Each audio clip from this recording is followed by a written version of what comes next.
ባለፈው ሳምንት ባለፈው ሳምንት ስለ እግዚአብሔር መንፈስ ቅዱስ ቃሉ የሚናገረውን ተመልክተናል። መንፈስ ቅዱስ ሁሉን የሚያውቅ፣ ሁሉን የሚችል፣ በሁሉ ስፍራ የሚገኝ ፈጣሪ ዘላለማዊ መሆኑን ተመልክተናል። ዛሬ ደግሞ የምንመለከተው የእምነት አቋም ትምህርታችን ስለ ቤተ ክርስቲያን ነው። አሁንም ያው ኮምፒውተሬ ገና አልተዘጋጀም። ስለዚህ አሁንም በዚሁ በጽሁፍ ነው የማቀርበው። የሚኖረንን ጊዜ እግዚአብሔር እንደሚባርክልን አምናለሁ። የዛሬውን ትምህርት ከመጀመራችን በፊት እስካሁን ያጠናነውን የእምነት አቋም በጥሞና ታዳምጣላችሁ፣ እኔንም እየተከተላችሁ ማለት ትችላላችሁ እና የእምነት አቋም እስካሁን ያጠናነውን ስለ እግዚአብሔር አብ አጥንተናል፣ ስለ እግዚአብሔር ወልድ አጥንተናል፣ ስለ እግዚአብሔር መንፈስ ቅዱስ አጥንተናል። ዛሬ ደግሞ ስለ ቤተ ክርስቲያን እንጨምራለን። እኔ ሰማይና ምድርን በፈጠረ በእግዚአብሔር አብ አምናለሁ፣ ደግሞ በልጁ በመንፈስ ቅዱስ በተጸነሰ ከድንግል ማርያም በተወለደ በጴንጤናዊ በጲላጦስ ዘመን መከራ በተቀበለ በተሰቀለ በሞተ በተቀበረ ከሙታንም ተለይቶ በተነሳ በክብር ወደ ሰማይ ባረገ በአባቱም ቀኝ በተቀመጠ ዳግመኛም በሙታንና በሕያዋን ሊፈርድ በሚመለስ በጌታችን በኢየሱስ ክርስቶስ አምናለሁ። በመንፈስ ቅዱስ አምናለሁ። መንፈስ ቅዱስ ከአብና ከወልድ ጋር ስግደት የሚገባው ሁሉን የሚያውቅ ሁሉን የሚችል በሁሉ ስፍራ የሚገኝ ፈጣሪ እና ዘላለማዊ መሆኑን አምናለሁ። ክብር ለእግዚአብሔር ይሁን። የዛሬውን ደግሞ የቤተ ክርስቲያን ላይ የሚኖርን አቋም ጌታ እንዲባርክልን እንጸልይ። እግዚአብሔር አብ ሆይ በታላቅ ፍቅርህ ከጨለማ ስልጣን ወደ ልጅ መንግስት የመለስካቸው ልጆችህ ያሉበትን ጉባኤ ቤተ ክርስቲያንን የምትወድ አምላካችን እናመሰግንሃለን፣ እናከብርሃለን። ጌታ ኢየሱስ በደም የዋጀሃት ቤተ ክርስቲያንህ ጌታ ሆይ እንዴት እንደሰራሃት ዛሬ ደግሞ እንድናጠና አሁንም በመንፈስ ቅዱስ እንድትገልጥልን ኦ መንፈስ ቅዱስ ያደርክባት ቤተ ክርስቲያን ምን እንደሆነች እንዴት እንደምትንቀሳቀስ ይህን ሁሉ ዛሬ በቃል የተገለጠውን ሁሉ እንድታብራራልን እንድትገልጥልን እኔንም ወገኖቼንም እንድታስተምር እግዚአብሔር ሆይ በተገለጠው ቃልህ እግዚአብሔር ሆይ ያለውን እውነት ስንመለከት አሁንም አይኖቻችንን ክፈት። ስለሰማህን ተመስገን። በጌታችን በመድኃኒታችን በኢየሱስ ስም አሜን። ክብር ለአምላካችን ይሁን። እግዚአብሔርን እናመሰግናለን። በመጀመሪያ የምንመለከተው ሁለት መሪ ጥቅሶችን ነው። በማቴዎስ ምዕራፍ 16 እና ምዕራፍ 18 ላይ ሁለት መሪ ጥቅሶች አሉ። በእነሱ ላይ ተመስርተን ዛሬ ጥናታችንን እንጀምራለን። ምዕራፍ 16 ላይ ቁጥር 18 ላይ ጌታችን ኢየሱስ ክርስቶስ የተናገረውን ነገር መጀመሪያ እንመለከታለን። በጌታ በኢየሱስ ስም አነባለሁ። እኔም እልሃለሁ አንተ ጴጥሮስ ነህ፣ በዚህች ዓለት ላይ ቤተ ክርስቲያኔን እሰራለሁ፣ የገሃነም ደጆች አይችሏትም ይላል። እንደገና ምዕራፍ 18 ሁለተኛው መሪ ጥቅስ ቁጥር 17 ላይ ይገኛል። ከፍ ብዬ ከ15 ጀምሬ ላንብበው። ወንድምህም ቢበድልህ ሄደህ አንተና እርሱ ብቻችሁን ሆናችሁ ውቀሰው። ቢሰማህ ወንድምህን ገንዘብ አደረግከው፣ ባይሰማህ ግን በሁለት ወይም በሶስት ምስክር አፍ ነገር ሁሉ እንዲጸና ዳግመኛ አንድ ወይም ሁለት ካንተ ጋር ውሰድ። እነርሱንም ባይሰማ ለቤተ ክርስቲያን ንገራት። ደግሞም ቤተ ክርስቲያንን ባይሰማት እንደ አረመኔና እንደ ቀራጭ ይሁንልህ። ለቤተ ክርስቲያን ንገራት። ጌታ ኢየሱስ ነው በመጀመሪያ ይሄንን ቃል የተጠቀመው። ቤተ ክርስቲያን የሚለውን በመጀመሪያ የተጠቀመው በአዲስ ኪዳን ውስጥ ቃሉንም ኤክሌሽያ የሚለውን በግሪክ በእርግጥ ግሪክ ነው አዲስ ኪዳን መጀመሪያ የተጻፈው። አብዛኛው ኤክሌሽያ ኤክሌሽያ እያለ ነው የሚናገረው። ስለዚህ ቤተ ክርስቲያንን በምዕራፍ 18 ላይ አንቺ ብሏታል። ለምን አንቺ አላት? እሱንም ዛሬ መልስ ማግኘት አለብን። ሁለተኛ ቤተ ክርስቲያኔን እሰራለሁ ብሎ ነው ያለው እና የመጀመሪያው ጥቅስ የሚያስረዳን ስለ ዩኒቨርሳል ቸርች ነው በእንግሊዝኛ የሚባለው። ከፓስተር ዶክተር ወልዴ ያገኘሁት አዲስ ቃል ዩኒቨርሳል ለሚለው አጥናፋዊ ቤተ ክርስቲያን የሚል ዛሬ ይህንን ቃል እኔም ከሱ መጽሐፍ ነው ያገኘሁት፣ ለእናንተም አስተዋውቃለሁ። ይሄ ዩኒቨርሳል ቸርች የምንለው አጥናፋዊ ቤተ ክርስቲያን ነው። የእሱንም ትርጉም እንመለከታለን። ሁለተኛው ለቤተ ክርስቲያን ንገራት ብሎ አንቺ ብሎ የሚለው ደግሞ አጥቢያ ቤተ ክርስቲያንን ነው። ምክንያቱም እዛ አሁን እሷ ጉዳዮችን ወንድሞች እርስ በርሳቸው ሲጣሉ ጉዳዮችን ተመልክታ የምታስታርቅ ሎካል ቸርች ነች እና ስለ እሷም እንመለከታለን። እንግዲህ መጀመሪያ ቤተ ክርስቲያን የሚለውን የአማርኛው ቃል ትንሽ የተሳሳተ ትርጉም ስለያዘ እንግሊዘኛው ቸርች የሚለው እና ኤክሌሽያ የሚለው ነው መጽሐፍ ቅዱስ ውስጥ ያለውን ትርጉም የሚያስረዳን። ይሄ ኤክሌሽያ ማለት ተጠርተው የወጡ ህዝቦች፣ ተጠርተው የወጡ ማህበር፣ ጉባኤ እንደማለት ነው በዛ በግሪክ ቋንቋ በመጀመሪያ እነሱ በሚጠቀሙበት ቋንቋ። ስለዚህ አብዛኛዎቹ የእግዚአብሔር ቃል ዛሬ የምንመለከታቸው በሙሉ እንግዲህ ቤተ ክርስቲያን ህዝብን፣ ጉባኤን የሚመለከቱ ስለሆኑ ጥቅሶችን እያወጣን እናያለን እና ይሄ አጥናፋዊ ቤተ ክርስቲያን የሚባለው የማትታይ ነች። በአጽናፈ ዓለም ሁሉ የምትገኝ ቤተ ክርስቲያን የማትታይ ቤተ ክርስቲያን ትባላለች። ይቺ ሎካል ቸርቿ አጥቢያ ቤተ ክርስቲያን ግን የምትታይ ነች። ልክ እኛ አሁን እንዳለንባት እንደ ወርድ ኦፍ ላይፍ ቤተ ክርስቲያን ተሰብስበን እርስ በርስ የምንተያይባት፣ እግዚአብሔርን የምናመልክ የምንጸልይባት ልክ እንደዛ ያለችው አጥቢያ ቤተ ክርስቲያን ትባላለች።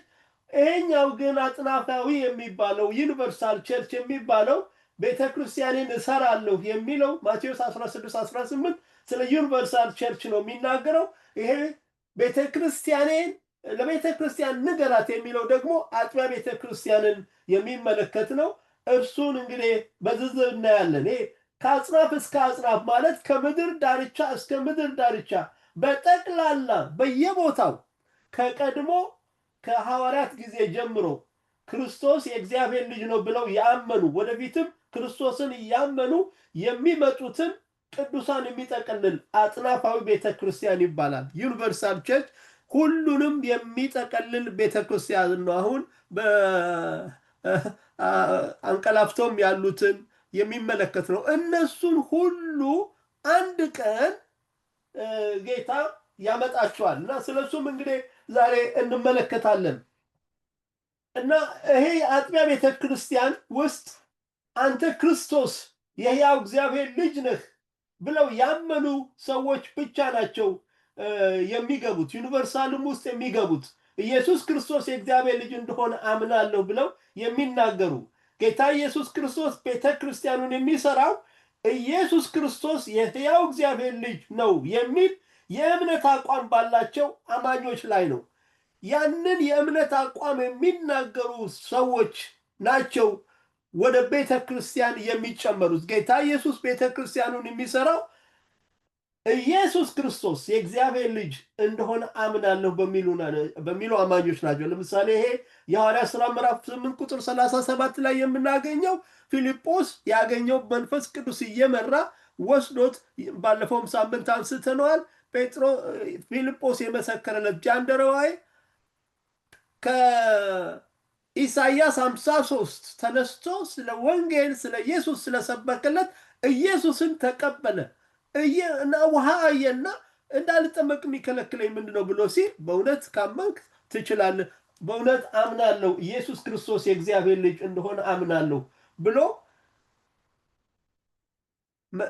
እምነት አቋሙን ገለጸ እና ጃንደረባውም ደግሞ ከሰረገላው ወረደ፣ አብረው ውሃ ገብተው አጠመቀው። ያ ሰው አሁን ወዴት ተጨምሯል ማለት ነው? ካመነበት ሰዓት ጀምሮ ወደማትታየዋ ቤተ ክርስቲያን ተጨምሯል። እና አጥቢያ ቤተ ክርስቲያን የምትባለውም የዚሁ የዩኒቨርሳል ቸርች ውስጥ የምትጠቃለል ነች።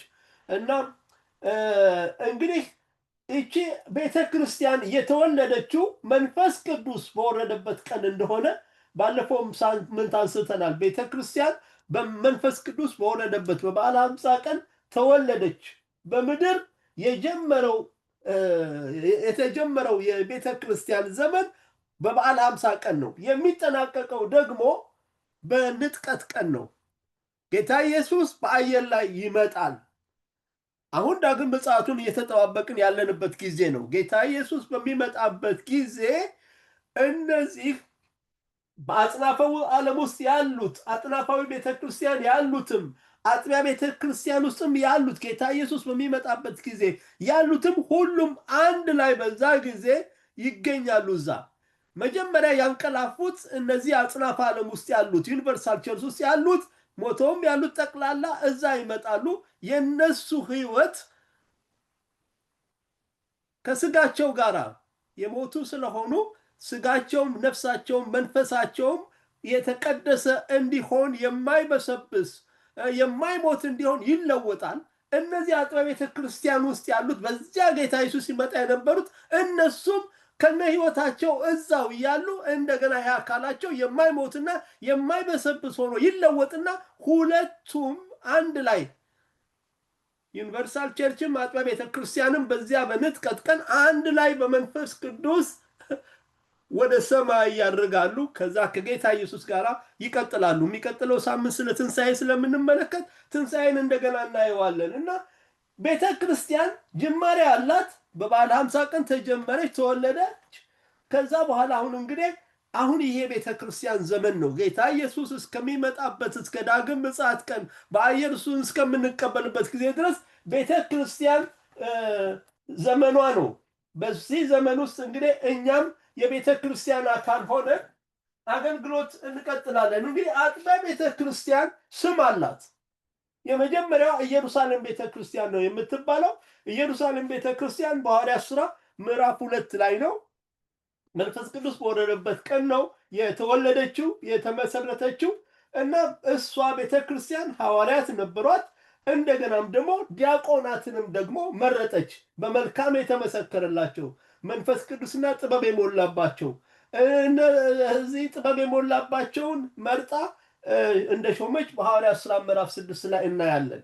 እና ሐዋርያት እዛ ያሉት ጠቅላላ ደቀ መዛሙርቱ አባላቱ ጠቅላላ በሐዋርያት ትምህርት በህብረት እንጀራን በመቁረስ በጸሎት ይተጉ ነበር።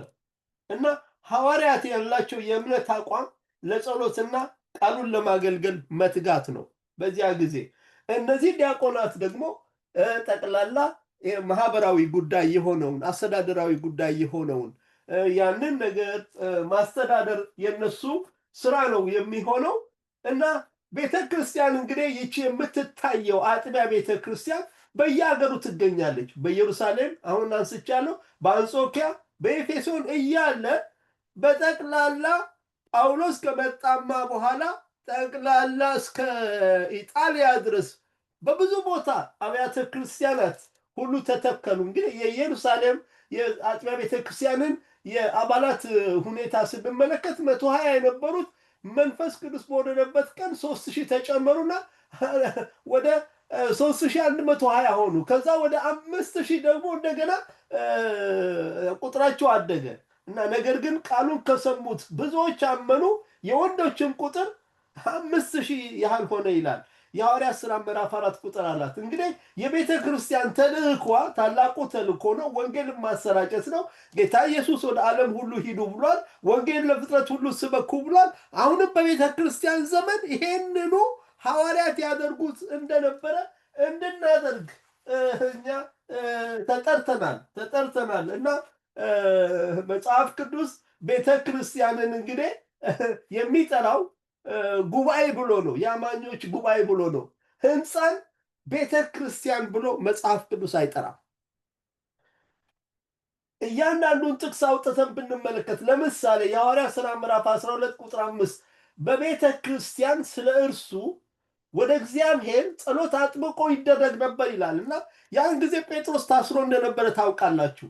እና ቤተ ክርስቲያን አጥብቃ ትጸልይ ነበር እና በቤተ ክርስቲያን ስለ እርሱ እዛ አማኞች አጥብቀው ይጸልዩ ነበረ እና አሁንም ይሄ ጉባኤውን ነው የሚመለከተው፣ አጥብቀው ይጸልዩ የነበሩትን። ሁለተኛ በሐዋርያት 5:11 ላይም ስናይ በቤተ ክርስቲያን ሁሉና ይህም በሰሙ ሁሉ ላይ ታላቅ ፍርሃት ሆነ። መንፈስ ቅዱስ የቤተ ክርስቲያን ጠባቂ ነው እና ሐናንያና ሰጲራ ዋሽተው ሲመጡ መንፈስ ቅዱስ ነው የገለጠው። በዚያን ጊዜ ቤተ ክርስቲያን እዛ ያለው ጉባኤ ሁሉ ነው ጉባኤው ነው የደነገጠው እንጂ ከህንፃ ጋር የሚያያዝ ጉዳይ አይደለም። የቤተ ክርስቲያን ጉዳይ ቤተ ክርስቲያን አዎ የህዝቡ የእግዚአብሔርን ገንዘብ ወደ ጎተራ ስለሚያመጣ ዲያቆናት እንዲያስተዳድሩት ስለሚያመጣ ቤተ ክርስቲያን አቅም ስላላት ህንፃ ልትሰራ ትችላለች። ያ ህንፃ የቤተ ክርስቲያን ህንፃ ነው የሚባለው እንጂ ቤተ ክርስቲያን አይባልም። ቤተ ክርስቲያን መንፈሳዊ ጉዳዮችንም አስተዳደራዊ ጉዳዮችንም የምታካሂድበት ህንፃ ሊኖራት ይችላል። ልክ ወርድ ኦፍ ላይፍ ህንፃ እንዳለው ለትምህርት ቤት ለተለያየ ነገር እንደሚጠቀምበት፣ ዋናው ግን ቤተ ክርስቲያን የሚባሉት ግን አማኞቹ ናቸው። ወደ ምዕራፍ 15 ላይ ስንሄድ የቤተ ክርስቲያኒቱ መዋቅር በምዕራፍ 2 ላይ ከነበረው የዚህኛው ደግሞ ምዕራፍ 15 ላይ አድጎ እናያለን። ሐዋርያት እግዚአብሔር ነው የቤተ ክርስቲያኑን የሚቆጣጠር፣ ክርስቶስ ነው የቤተ ክርስቲያን ራስ። ሐዋርያት ከዛ ቀጥሎ ሽማግሌዎች፣ ከዛ ቀጥሎ ዲያቆናት፣ ከዛ የቤተ ክርስቲያን አባላት ሁሉ አሉ እና ያንን ሁሉ ስንመለከት ቤተ ክርስቲያን መንፈሳዊ አስተዳደራዊ ተግባሮችን ታከናውናለች። የምታከናውነው በመዋቅር እንደሆነ እንመለከታለን። በዛን ጊዜ በዚህ በሐዋርያት ሥራ ምዕራፍ 15 ላይ ስንመለከት ቤተ ክርስቲያን የመጀመሪያውን ስብሰባ አድርጋ ነበረ። ምክንያቱም እዛ እነ ጳውሎስ በሚያገለግሉበት ቦታ የክርክር ስለነበረ ያንን ውሳኔ ለመስጠት ኢየሩሳሌም ያለችው ቤተ ክርስቲያን ጉባኤ አዘጋጅታ ነበረ እና ወደ ኢየሩሳሌም በደረሱ ጊዜ ቤተ ክርስቲያን ቤተ ክርስቲያን ጉባኤው ማለት ነው፣ ሐዋርያት መሪዎቹ፣ ሽማግሌዎች፣ ቀጥሎ ያሉት መሪዎች ተቀበሏቸው ይላል። አሁንም እዚህ ጋር ቤተ ክርስቲያን ከህንፃ ጋር አያያዝም። እነዚህን ልዑካን የተቀበሉት ጉባኤው ነው እና ከዛ በኋላ ተቀበሏቸው። እግዚአብሔር ከእነሱ ጋር ያደረገውን ሁሉ አወሩ ይላል። የነ ጳውሎስን ነገር ነው የሚናገረው። እንግዲህ እነዚህ ሽማግሌዎች ሐዋርያትና ሽማግሌዎች ስለዚህ ነገር ለመመካከር ተሰበሰቡ። ከብዙ ክርክርም በኋላ ያለውን ጠቅላላ ታሪኩን ትመለከቱ ትችላላችሁ። እነዚህ አብረው የሚሰሩ ናቸው። ሐዋርያት መጀመሪያው ደረጃ፣ ሽማግሌዎች ይቀጥላሉ፣ ከዛ ዲያቆናት ይኖራሉ፣ ከዛ የቤተ ክርስቲያኑ አባላት ሁሉ ከዛ እዛ ይገኛሉ። እና አንድ ነገር ለማንበብ ያሰብኩትኝ እዚህ ላይ ጉባኤው ሁሉ ሽማግሌዎች የወሰኑትን ውሳኔ ይሰማሉ እና ያንን ካዳመጡ በኋላ ነው እንትን የሚያደርጉት። ሐዋርያትና ሽማግሌዎች ወንድሞችም በአንጾኪያ፣ በሶሪያ፣ በኪልቅያ ለሚኖሩ ከአሕዛብ ወገን ለሆኑ ለወንድሞችም ሰላምታ ያቀርባሉ ብለው ደብዳቤ ሁሉ ይጽፋሉ። ኦኬ፣ እግዚአብሔር ይመስገን። እና ጥቅሱን በዚሁ አልፎ አለው። እንግዲህ ቤተክርስቲያን መንፈሳዊና አስተዳደራዊ ተግባሮችን እንደምታከናውን በዚህ በሐዋርያት ሥራ ምዕራፍ 5 ላይ እንመለከታለን። ቤተ ክርስቲያን በምድር የእግዚአብሔር ዕቅድ የምትፈጽም መንፈሳዊ ተቋም ነች።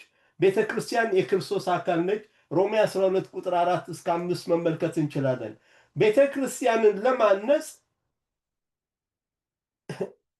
ትፈልጋላችሁ የሚል ጥያቄ አቅርቤያለሁ። አዎ።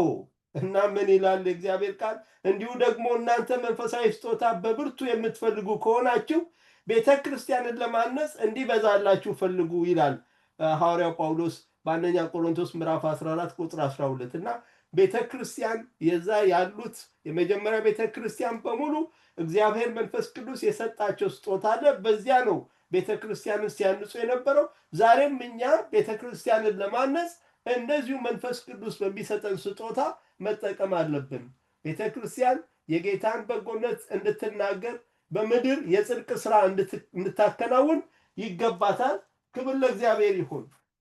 እና እኛም አሁን በዚህ በወርድ ኦፍ ላይፍ ቤተ ክርስቲያን አንድ ላይ ተሰብስበን ወደ አምልኮ ከመግባታችን በፊት የእምነት አቋም መናገር ጀምረናል።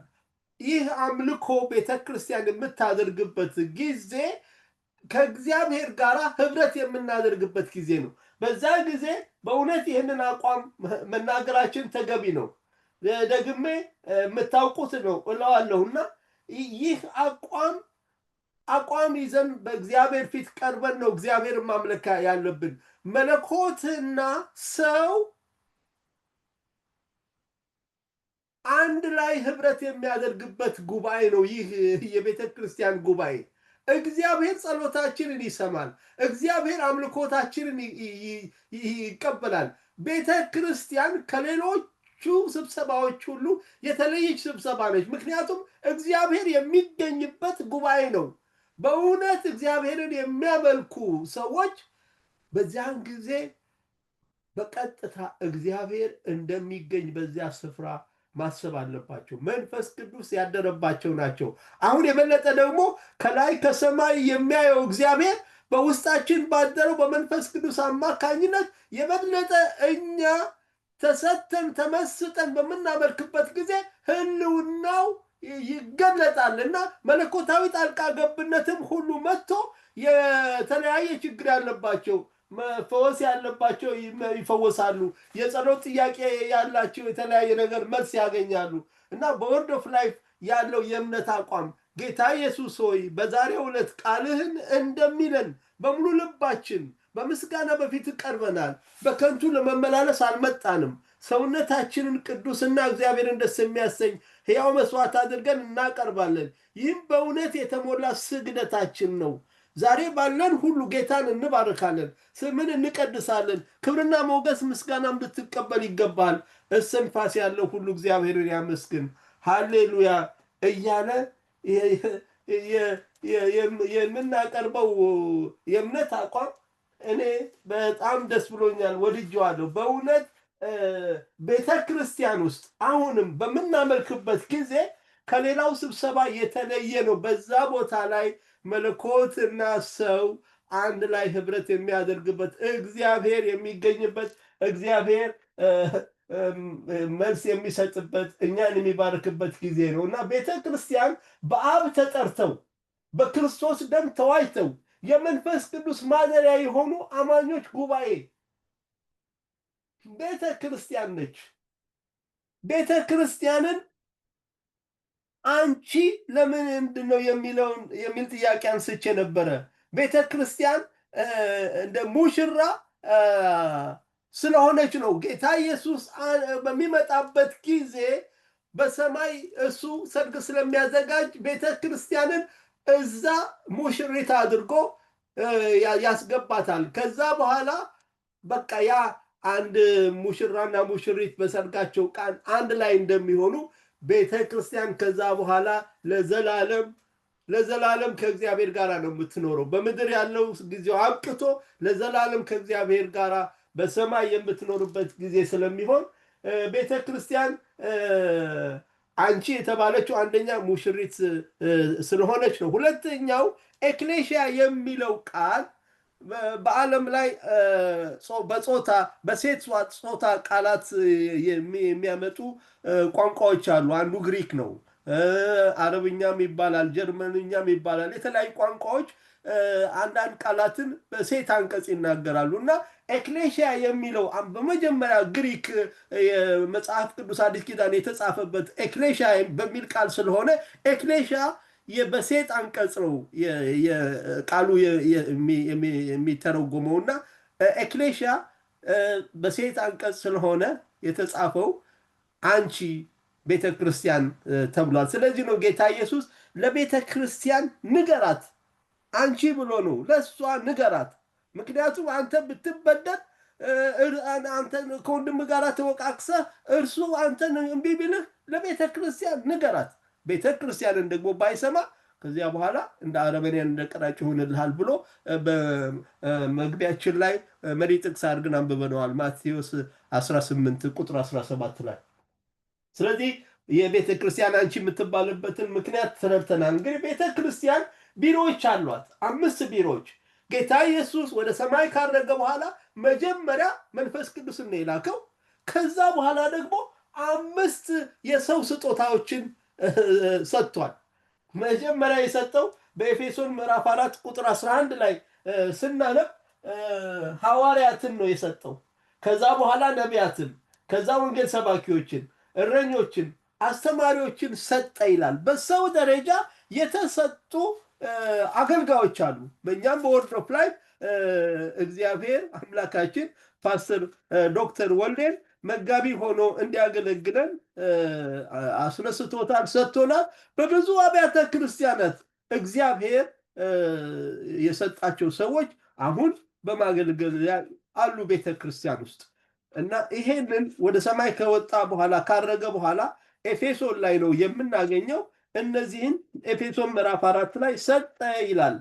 ሰጠ 4:11 ወደ ላይ በወጣ ጊዜ ምርኮን ማረከ፣ ለሰዎች ስጦታን ሰጠ ይላል ይልና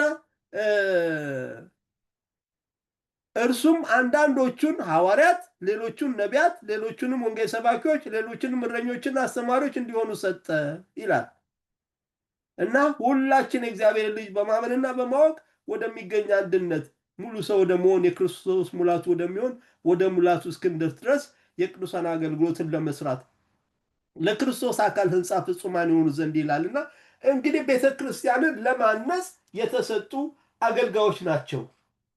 እንግዲህ ቤተ ክርስቲያን መሰብሰቢያ ጊዜ አላት። ቤተ ክርስቲያን መሰብሰቢያ ጊዜ አላት። ይህንንም ደግሞ የተለያዩ ማስረጃዎች አሉ፣ ጥቅሶች አሉ።